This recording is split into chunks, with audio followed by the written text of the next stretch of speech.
Okay. Question చూసుకుంటే a bullet of mass 25 grams moves horizontally at a speed of 250 meter per second is fired into a wooden block of mass 1 kg suspended by a long string. Okay. ఒక bullet ఉందంట. For suppose ఇలా ఒక bullet ఉంటే దాని mass ఎంత ఇచ్చాడు మనకి? దీని మాస్ స్మాల్ ఎమ్ అనుకుంటే, సో నేను ఇక్కడ వేసుకుంటున్నాను. స్మాల్ ఎమ్ ఎంత ఇచ్చాడు మనకి? 25 grams అని ఇచ్చాడు. అంటే 25 grams అంటే మనకి 25 into 10⁻³ kg. ఓకే. ఇప్పుడు ఈ బుల్లెట్ అనేది సమ్ వెలాసిటీతో వెళ్తుందంట. అంటే యూ అనుకుందాం. సో ఆ యూ ఎంత ఇచ్చాడు మనకి ఇక్కడ క్వశ్చన్లో? 250 meter per second. So 250 meter per second స్పీడ్తో బుల్లెట్ అనేది మూవ్ అవుతుందంట. సో ఈ బుల్లెట్ ఇప్పుడు ఒక వుడెన్ బ్లాక్ని హిట్ చేసిందంట. ఆ వుడెన్ బ్లాక్ ఒక స్ట్రింగ్కి సస్పెండ్ చేసిందంట. ఓకే. దీని మాస్ ఎంత ఇచ్చాడు మనకి? క్యాపిటల్ అనుకుందాం. దీని క్యాపిటల్ ఎంత ఇచ్చాడు మనకి? 1 kg అని ఇచ్చాడు. ఓకే. ఈ బ్లాక్ని స్ట్రైక్ చేసిందంట ఆ బుల్లెట్. ఓకే. నెక్స్ట్ ఏమన్నాడు మనకి క్వశ్చన్లో? The bullet crosses the block and emerges on the other side if the center of the mass of the block rises through a height of 20 centimeters. Okay. ఇప్పుడు ఈ block నుంచి ఈ bullet బయటకు వచ్చేసిందంట. అంటే ఈ బ్లాక్లోకి హిట్ అయిన తర్వాత బయటికి ఎమర్జ్ అయిందంట. సో బయటికి ఎమర్జ్ అయిన తర్వాత ఈ బ్లాక్ అనేది సమ్ హైట్ అనేది డిస్ప్లేస్ అయిందంట పైకి. సో ఆ హైట్ ఎంత అంటే హెచ్ అనుకున్నాం. సో హెచ్ ఎంత ఇచ్చాడు మనకి? H is equals to 20 centimeters అని ఇచ్చాడు. 20 centimeters హైట్ రైజ్ అయిందంట ఆ బ్లాక్. సో నెక్స్ట్ ఏమన్నాడు మనకి? The speed of the bullet as it emerges from the block is. Okay. ఈ బ్లాక్ నుంచి ఈ బుల్లెట్ బయటకు వచ్చేసింది కదా. సో ఇక్కడ దీని వెలాసిటీ ఎంత అని అడుగుతాడు. అంటే final velocity of the bullet అడుగుతాడు. అంటే దీని వెలాసిటీ వి అనుకుందాం. So velocity of the bullet V final అనుకుంటే velocity of the bullet is equals to V అనుకుందాం. సో ఇక్కడ ఒకటి క్లియర్గా అబ్జర్వ్ చేస్తాం మనకి. ఈ బుల్లెట్ అనేది ఎప్పుడైతే ఈ బ్లాక్ని హిట్ చేసిందో ఆ బ్లాక్కి సమ్ వెలాసిటీ వస్తుంది. సమ్ వెలాసిటీతో వస్తేనే కదా పైకి వెళ్తుంది. సో ఆ వెలాసిటీ ఎంత ఏమనుకుందాం అంటే క్యాపిటల్ వి అనుకుందాం. సో క్యాపిటల్ వి వెలాసిటీతో మూవ్ అయింది అనుకుందాం. ఓకే. సో ఇప్పుడు ఇక్కడ క్లియర్గా అబ్జర్వ్ చేస్తే ఇక్కడ కొలిజన్ జరిగింది.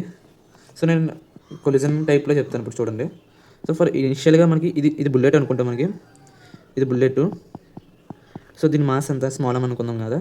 ఇది ఎంత వెలాసిటీతో వెళ్ళింది? యూ అనే వెలాసిటీతో వెళ్ళింది. ఇది బ్లాక్ అనుకుందాం. ఇది బ్లాక్ అయితే మనకి ఇది మాస్ ఎంత తింది? క్యాపిటల్ ఎమ్ అనుకున్నాం కదా. క్యాపిటల్ ఎమ్ అయితే ఇది రెస్ట్లో ఉంది. అంటే ఇది you dash is equals to 0. Okay. So after collision మనకి ఈ రెండు మూమెంట్లోనే ఉన్నాయి. సో ఆఫ్టర్ కొలిజన్ తర్వాత ఈ రెండు ఎంత వెలాసిటీతో వెళ్తున్నాయి? ఇదేమో బ్లాక్ అనుకుందాం. ఓకే. ఇది బుల్లెట్ అనుకుందాం.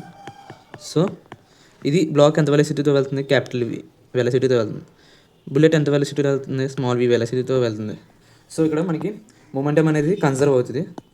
అంటే టోటల్ మొమెంటం బిఫోర్ కొలిజన్ అంటే P total initial is equals to total momentum after collision P total final. So మనకి పీ టోటల్ ఇనిషియల్ ఏంటి మనకి? M into U plus capital M into U dash is equals to ఇది capital M కదా, ఇది small M కదా. So capital M into V plus small M into small V. So ఇది 0 కాబట్టి ఇది cancel అయిపోద్ది. సో మనకి ఈ వెలాసిటీ ఆఫ్ ద బుల్లెట్ కన్వర్ట్మెంట్ అడిగే క్వశ్చన్లో మనకి. So MV is equals to MU minus capital V by capital V. So velocity of the bullet ఏమవుతుంది మనకి? MU minus capital V by small M అవుద్ది. సో ఇది పక్కన పెట్టుకుంటే, సో ఇప్పుడు మనం ఏం చూసాం? కొలిజన్ చూసాం కదా. అప్పుడు ఫర్ సపోజ్ మనం ఓన్లీ బ్లాక్ని కన్సిడర్ చేసుకుంటే మనకి ఎలా ఉంది బ్లాక్? ఇప్పుడు ఫస్ట్ ఇనిషియల్గా ఇక్కడ ఎలా ఉంది కదా. ఇనిషియల్గా మనకి క్యాపిటల్ వి వెలాసిటీతో మూవ్ అవుతుంది అన్నాం కదా. సో ఫైనల్గా ఎంత పైకి వచ్చింది? సో ఎంత పైకి వచ్చింది మనకి? H is equals to 20 centimeters పైకి వచ్చింది కదా ఈ బ్లాక్. సో మనకి ఇక్కడ ఇనిషియల్గా ఎనర్జీ ఏముంటుంది? ఇక్కడ ఎనర్జీ మనకి ఇక్కడ కైనెటిక్ ఎనర్జీ ఉంటుంది. ఇక్కడ వెలాసిటీ ఉంది కాబట్టి కైనెటిక్ ఎనర్జీ ఉంటుంది. హైట్ 0 ఉంది కాబట్టి పొటెన్షియల్ ఎనర్జీ ఉండదు, ఓన్లీ కైనెటిక్ ఎనర్జీ ఉంది. ఇక్కడ ఏముంటుంది? ఇది ఇనిషియల్ కదా. ఇది ఫైనల్ ఎనర్జీ. ఇక్కడ ఏముంటుంది మనకి? ఓన్లీ పొటెన్షియల్ ఎనర్జీ ఉంటుంది. ఇంకా బ్లాక్ అనేది ఇంకా ఫర్దర్గా మూవ్ అవ్వదు. సో ఇక్కడ ఓన్లీ పొటెన్షియల్ ఎనర్జీ ఉంటుంది. మనకు తెలుసు ఇక్కడ law of conservation of energy మనకి E initial is equals to E final. E initial is equals to E final. So E initial ఏమవుతుంది మనకి? Half capital M V square is equals to E final ఏమవుద్ది? M into G into H. So ఈ M M cancel చేస్తాం మనకి వి is equals to √/2gh వచ్చింది. So ఈ వీని ఇందులో సబ్స్టిట్యూట్ చేద్దాం. ఈ వీని ఇక్కడ సబ్స్టిట్యూట్ చేద్దాం ఇక్కడ. సో ఇక్కడ సబ్స్టిట్యూట్ చేస్తే మనకి v is equals to mu minus capital M into √/2gh by small m. So so small M ఎంత మనకి, స్మాల్ ఎమ్ ఎంత వచ్చింది మనకి ఇక్కడ, మనకి ఇక్కడ స్మాల్ ఎమ్ మనకి 25 × 10⁻³ వచ్చింది. సో అది ఇక్కడ వేసుకుందాం. సో 25 × 10⁻³ ఇంటూ యూ అంత initial velocity of the bullet, you అంటే ఇక్కడ ఎంత వచ్చింది మనకి 250 m/s అని ఇచ్చాడు. సో 250 మైనస్ క్యాపిటల్ ఎంత ఇచ్చాడు మనకి, క్యాపిటల్ మనకి 1 kg ఇచ్చాడు, అంటే మాస్ ఆఫ్ ద బ్లాక్.